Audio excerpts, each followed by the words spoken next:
For your happiness, I happily wasted $60,000.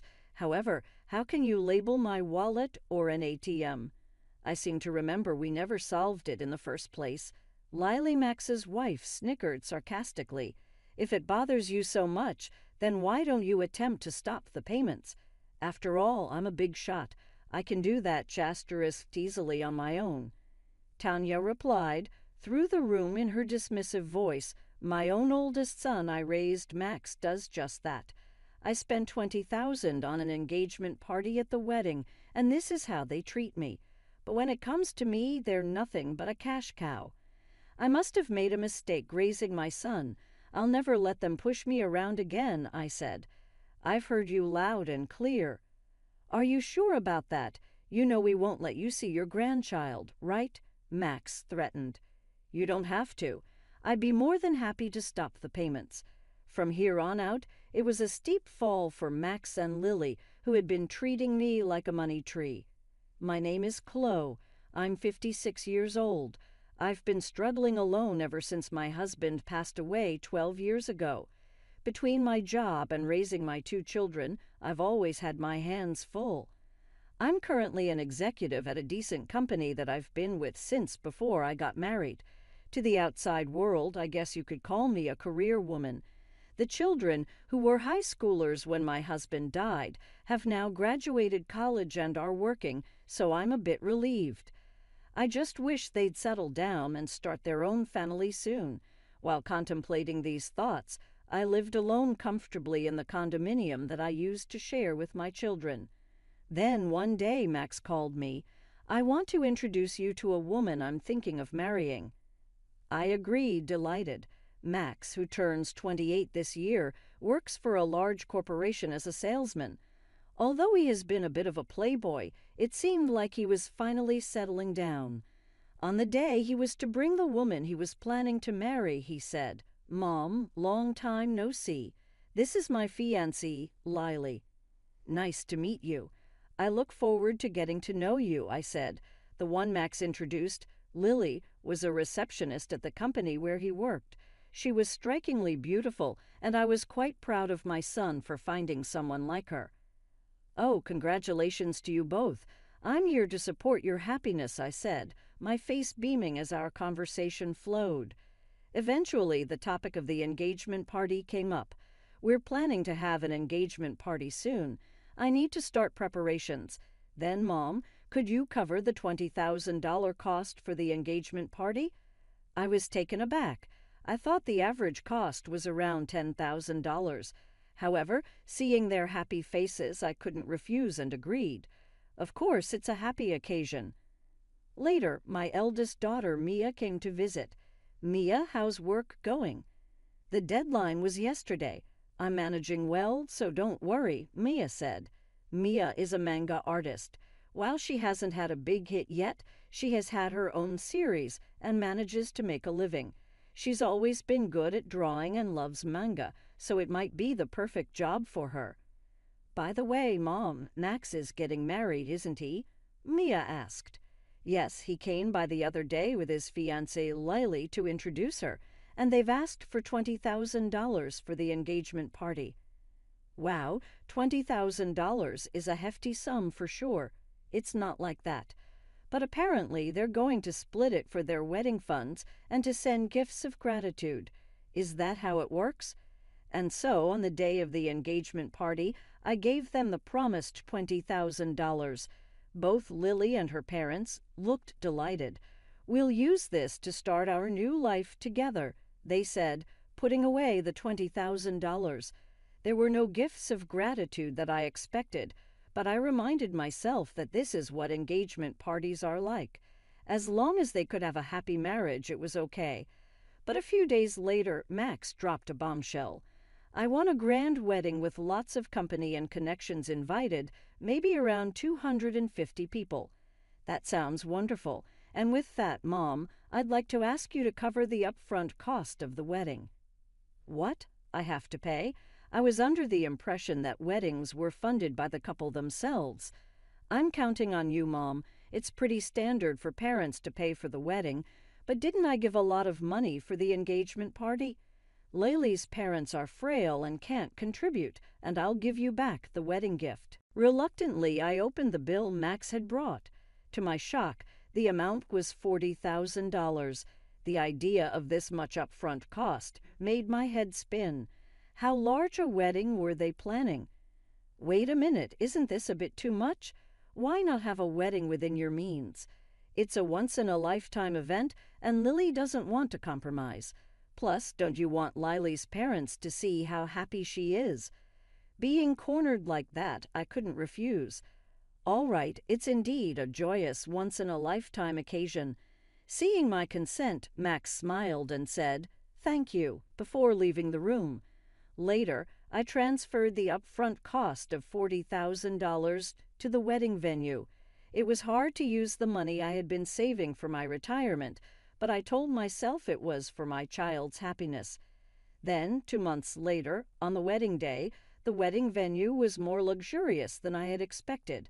Mia and I had arrived early in the morning to change into our dresses and get our hair done. When I was about to knock on the bride and groom's dressing room door, I overheard their conversation. "I can't believe we're able to have such a lavish wedding thanks to Mom." "Absolutely, and she gave us $20,000 for the engagement party. I even managed to buy a new bag. What a great wallet. More like an ATM. Let's keep withdrawing from it, Max." "That's mean." Stunned, Mia and I continued to listen. Lily gleefully said, "If we ask her, she'll probably cover the rest of the wedding costs." "Right." "Of course you will. Leave it to me. Then let's use the wedding gift for a honeymoon trip to Hawaii. And of course we'll take my parents along. How about buying a high-rise apartment for our new home?" "That sounds perfect. Let's get my mother to cover the cost. She does have the money after all." The hand I raised to knock on the door was trembling. Mia held my shoulder and led me away from the door. Breathing slowly, I took Mia's hand that rested on my shoulder and said, "Mia, there's something I need you to look into when the ceremony starts." "Of course, Mom. Leave it to me." And so Max and Lily's wedding began. Their vows in the chapel, the toast at the start of the reception. All I could think about was the conversation the two of them had earlier. Presenting the groom's mother, Chloe, even as the MC introduced me, and the spotlight fell on me. I could muster was a bow. Mia, who'd been making the rounds toasting, came back. "Mom," I checked with Lily's relatives. "Both of her parents are perfectly healthy." "That's horrible. We need to confront them." "I'll be right there with you," Mia said. This was it. It was time for the first wardrobe change. Lily exited first. Then it was Max's turn. Now the groom will exit. Escorting him is his mother, Chloe, who raised him single-handedly. Called upon, I walked down the aisle to meet Max. A little tipsy, Max was in high spirits, announcing to the MC's microphone, "This is my amazing mom." Keeping a straight face, I walked beside Max, exited the hall, and headed straight to the dressing room. Mia was there, and she spoke to Max. "Max, there's something I need to ask you." "What is it, sis?" "Make it quick. I need to change and get back," Max replied curtly as he undressed. "I heard the conversation in the dressing room earlier. How could you talk about Mom like that?" "Huh? You were listening?" "Well, whatever," Max said, as we were taken aback by his attitude. Lily, who had already changed into her dress, came in. "Mother-in-law and sister-in-law, what's going on?" Mia pounced. "Lily, we found out that your parents are healthy. They both have good jobs. Why are you making our mom pay for everything?" "What's going on?" What is this? Some kind of sister-in-law bullying." Lily dramatically recoiled. My patience snapped at her mocking attitude. "I've already paid $60,000 hoping for your happiness, and yet you treat people like their wallets are ATMs. What kind of language is that?" Hearing this, Lily laughed as if it was a joke. "Acting all high and mighty for such a small sum. We're not in your debt. Besides, it's normal for the groom's parents to pay for the wedding, right? But you lied about your parents being ill to buy a new bag." "Oh, you were eavesdropping. That's a terrible hobby. Watch your mouth," Mia angrily told her off. Lily looked at Mia. "I don't want to be told off by an older sister who is still single at 30, doing some weird job as a manga artist. It's because you're such a nerd that you can't get married. That's right, you're hopeless when it comes to marriage, sis. Mom, if you want to see your grandkids, don't speak rudely to us." Mia was stunned, speechless. "How dare you speak to me like that?" I tried to scold them, but Max laughed and responded, "If you're going to talk like that, try stopping the payments. After all, I'm an elite. I can easily handle it." "Well, it'll be a shame to lose the cash cow. I had paid $20,000 for the engagement party and $40,000 for the wedding, and this is how they repay me. No gratitude, only this cruelty. I must have gone wrong somewhere in raising my son. I've had enough. I won't be manipulated by them anymore." "I've heard all you have to say. Are you sure about that? If you don't listen to us, you won't see your grandchild, you know," Max threatened. But I firmly responded, "That's fine. You don't need to bring them over. I'll gladly stop the payments." Max and Lily just stared at me, stunned. "I'm severing our ties here. I wish you all the best with that." I took Maya's hand and we left the venue. The joyous noise of the reception was still audible as we departed. A month later, as Mia and I were enjoying some tea at home, the intercom rang with a shrill tone. "Oh, Mom, it's Max. What should we do?" "Let it in, dear." Max, whom I hadn't seen in a month, looked remarkably worn and tired. "Why the sudden visit?" "Max, Mom, you must have received the bill for the wedding venue by now. Why haven't you paid?" "Huh? Oh, the bill for the remaining balance. It was $45,000, right? It arrived, but I have no obligation to pay it." "Don't be like that. In the end, we didn't receive many wedding gifts and couldn't pay the bill, so now we're in debt." At that, Mia laughed and commented, "From what I overheard at the wedding, it seems you two have quite a bad reputation. You, Max, have been throwing your weight around at work, doing haphazard jobs. And Lily, you've been putting down other women, flaunting your looks in marriage. I can see why people wouldn't want to give wedding gifts to people like you." "Hey, sis, stay out of this." I let out a sigh. "You too. It's not just me you haven't been considerate of, it's everyone around you. The wedding expenses are your own doing. Please pay them yourselves." Max pleaded desperately, "Mom, I'm in a bind here. Lily can't control her spending, and even her parents have started to take advantage of me. Lily's love of money isn't exactly a new revelation." Max, plus, having seen Lily, I can easily imagine her parents behaving the same way. "Please, Mom, think about helping us. Give us some money." To Max, who was begging, I sternly replied, "You were the one who said, 'I'm an elite. It'll be a piece of cake,' and told me to stop making payments, weren't you? And didn't you say that we were severing our ties? I have no obligation to give you any more money." "Mom, don't call me Mom.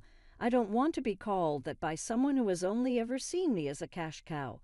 To be honest, I'd like you to repay me for the wedding and the engagement party, but I'll write it off as a settlement payment. Now, please leave." Max, who had looked shocked, now had a malicious look on his face. "Hey, are you really okay with this, Mom? Cutting ties with us like that? How will you spend your old age without a husband? Don't you want to see your grandchild?" Before I could respond, Mia intervened. "Don't worry about that. I will be by Mom's side. And what can an unsuccessful comic artist like you do? You can't even have children." "Shut up." Max was frothing at the mouth with anger. "Ah, so scary. Sure, you mock me as a failed manga artist or an otaku, yet my manga was among the top-selling shoujo manga this year. Did you know it's set to be turned into an anime movie next year? Safe to say, I'm in a much better financial state than you and your debts." With that, Mia revealed her successful career. At this point, Max noticed something. "Hey, is that thing?" "This? Oh, you noticed. Yes, that's what's happening." Mia flashed the ring on her left ring finger. I'm getting married to my editor. He's a big shot at a major publishing house, a real high flyer. So we can take care of Mom. We don't need you anyway. We never intended to have our children care for us. Thanks, Mia. We're having a wedding, but we'll handle everything ourselves. We'll invite Mom, Max, but you don't need to come. To a stunned Max, I said, "Did you get it now? Never bother us again." Together with Mia, we steadily pushed Max towards the front door. "Please, Mom, and you too, sis." Ah, something came to mind. "What are you going to give us?" Upon hearing this, Max turned around with a happy look. To him I said, "That director at your wedding. Turns out I didn't know, but he's a client of my company. It seems you're hiring, and all your undeserved privileges were out of consideration for me. I told them to stop that, though." "What? I didn't hear about this." "Stop it. Please handle it on your own now. Goodbye." Mia and I pushed Max outside and firmly locked the door. Max was making a fuss outside, but after ignoring him for a while, it became quiet. A year passed since then. Right after that incident, I sold the house to avoid Max and Lily's visits and bought an apartment with elderly services for my old age. According to a neighbor from my condo, Max and Lily showed up and created a scene asking, "Why isn't she here?" Hence, I believe my decision was the right one. As for Max and Lily, they abandoned their dream of a luxury high-rise apartment and now live in a cramped space. Max, it seems, was demoted after his actions were reviewed. Perhaps hurt from falling from his elite status, Max worsened his attitude towards others. It's surprising he's not fired yet. Lily, who quit her job upon marriage, continued to splurge for a while, but their funds quickly ran out. Even with their debts, Lily's luxurious habits did not change, and her parents continued to demand money. Apparently, they quarreled daily. I hope the two learn the hardship of earning money and appreciate the people around them and grow up, though that might be too much to ask from them. I still maintain a good relationship with Mia. Mia's husband is a good man who treats me well, and they are expecting a baby. I plan to spoil my lovely daughter and grandchild, and looking forward to it keeps me working every day.